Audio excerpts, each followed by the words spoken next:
Well, good morning. My name is Chaplain Drake, and on behalf of the command team, XO, Command Sergeant Major, and Battalion Commander, thank you to the soldiers and the families for all that you are doing to serve our great nation.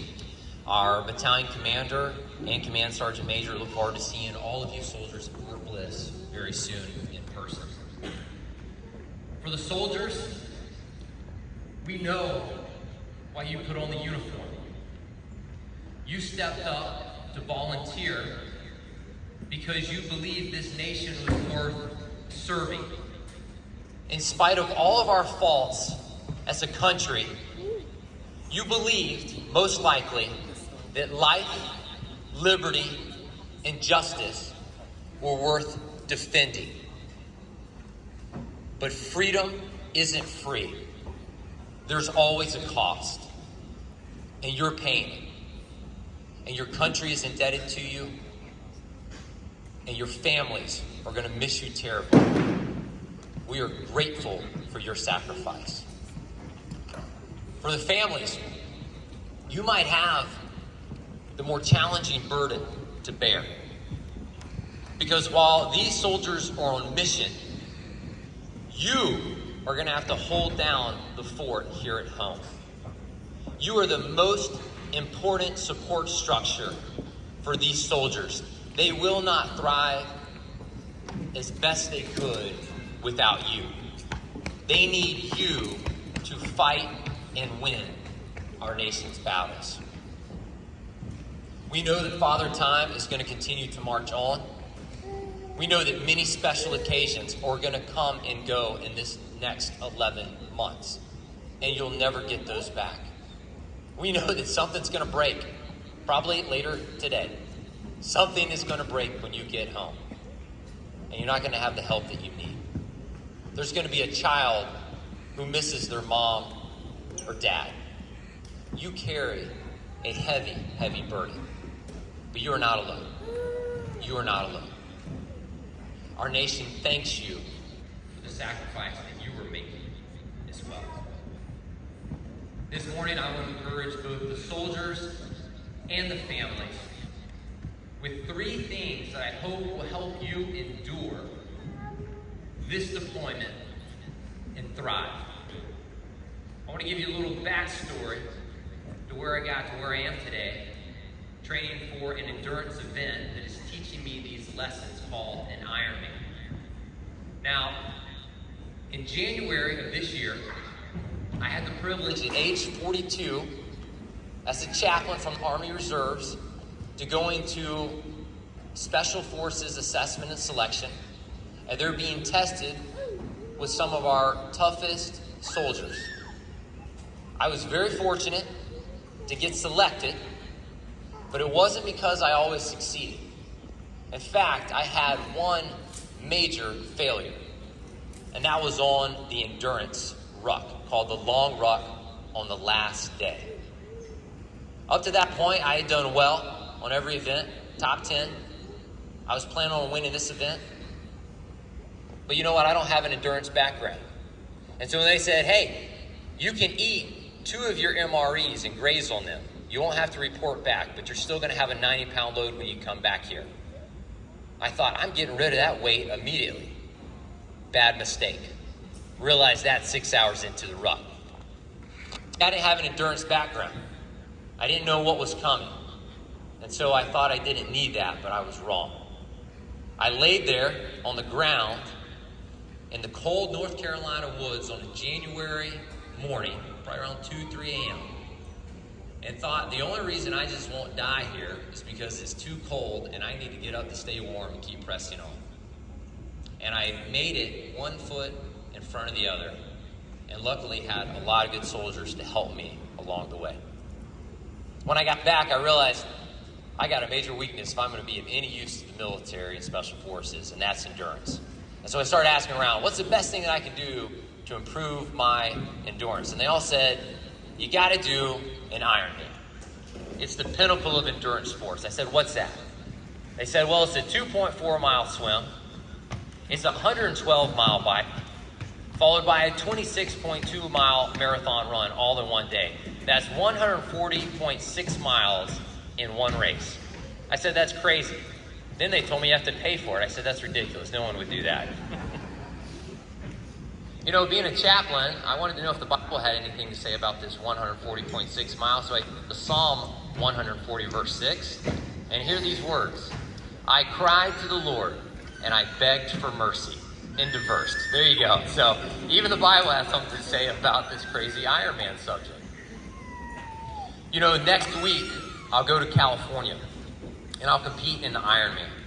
And for 6 months, I have trained, and I think I'm ready. But I don't really know. We'll find out next week. I know some of you have been training for this deployment for some time, and it looks like it's going to be a longer deployment than maybe some of you think you can bear. But you know you got to trust your training. And that was a freebie, by the way. That's not one of my 3 points, all right? So here's the first point that I've learned from this endurance training that I hope helps you endure this deployment. The first one is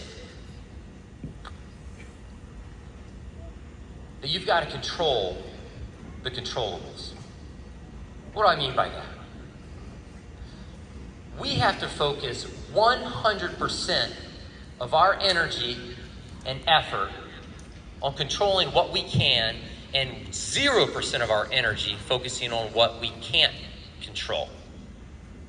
These are some things that triathletes will say during the race. A hill, they didn't say anything about a hill here. How am I going to get through this? Or it's raining. I've never ridden my bike in the rain. How am I going to get through this? Or I just got kicked in the face for the 10th time trying to swim. I've never been kicked in the face. How am I going to make it through this swim? Listen, you never know what life is going to throw your way. The weather's going to happen. Things are going to break. Tires are going to pop. Goggles are going to crack. You can't control that. So you got to focus on what you can control. So when you find yourself climbing a hill that's unexpected, enjoy the backside and just glide. When you find yourself in the pouring down rain, go slow on those turns, but be thankful that you're getting cooled down by Mother Nature. And when you find yourself getting kicked in the face on a swim, just coast outside and enjoy swimming in the wake and drafting along. You'll go further, faster, with less effort. So you got to reframe. Second point that I'm learning is that stress is going to slow you down. Stress is going to slow you down. When we're stressed out, our cognitive functions are impaired, our immune system doesn't have the ability to heal our bodies the way it should, and there's all sorts of hormonal imbalances that take place in our body. And so you got to slow it down. You got to slow stress down because it's going to hinder your optimal performance in the field and at home. Now, how do you handle stress? As a chaplain, I've talked to a lot of soldiers about this, and there's a lot of studies out here. Here's the simplest advice I can give you, whether it's on the Ironman course or out in the field. And by the way, my background is speed and power. That's all I've done my whole life. I have no endurance background. So when I tried to train, and maybe this is how some of you live your life, I went out there to go fast and hard. Well, guess what? My times were getting slower and slower the longer I tried to run. Turns out with endurance sports, you got to pull it back. You got to slow the throttle down. And you got to get your heart rate in the proper place so you can endure and go the distance. That was against my natural bent and grade. So now I'm running slower than I ever have, being passed by all sorts of people, but I know I can go the distance. And life is true too. You got to slow it down. You got to watch out for stress because it's going to hinder you from going the distance. And here's the best advice I can give you. Seriously, practically the best advice I give you. When you find yourself stressed and overwhelmed, go outside on a walk, breathe fresh air, and cast your cares on the Lord because He cares for you. All right? When you go outside, it's going to change your perspective. When you go on a walk, you're going to get some exercise. Deep breathing exercises, all sorts of studies to help you deal with stress. But here's the most important piece for your mental game. Cast your cares on the Lord. It's all about whose hands it's in. A basketball in my hand, not worth very much. Basketball in LeBron James' hand, worth a whole lot more. Golf club in my hands, not worth a penny. Golf club in Tiger Woods' hands, worth a whole lot more. What I'm trying to tell you is, Your and my problems in our hands are not going to go as well as they could be when they're in our Heavenly Father's hands. So go on a walk outside and cast your cares on the Lord and watch that stress diminish so that you can run your race. Now, we're going to control the controllables. We're going to slow down stress. And the last thing that we're going to do is we're going to hunt for the small wins. If you're going to ride 100 miles, it's going to start with 10 miles. If you're going to go the distance for 11 months, it's going to start with 1 month. And maybe it's going to start with 1 week. And maybe it's going to start with 1 day. But to get to those big goals in life, we got to have small goals along the way. And when we get to them, we celebrate them. Next week, I promise you, I'm not going to be thinking about riding over 100 miles. I'm going to be thinking about the next mile in front of me. I talked to some triathletes who have done multiple Ironmans, and said this. They said the way to get through that 5 to 6 to 7 hour bike is simply this. Change your clock on your bike from miles to kilometers. I said, what? Why would I do that? I don't think in kilometers. They said because kilometers go by faster, and it's going to encourage you along the way. Hunt for the small victories. Control the controllables, and slow down the stress. These are the things that I'm learning from my Ironman training that I hope are going to help me get through next week, and I believe they're going to help you get through the next 11 months. Thank you for your sacrifice. Thank you for your courage. And thank you, families, for standing with and for these soldiers. We are stronger together. Go Reapers.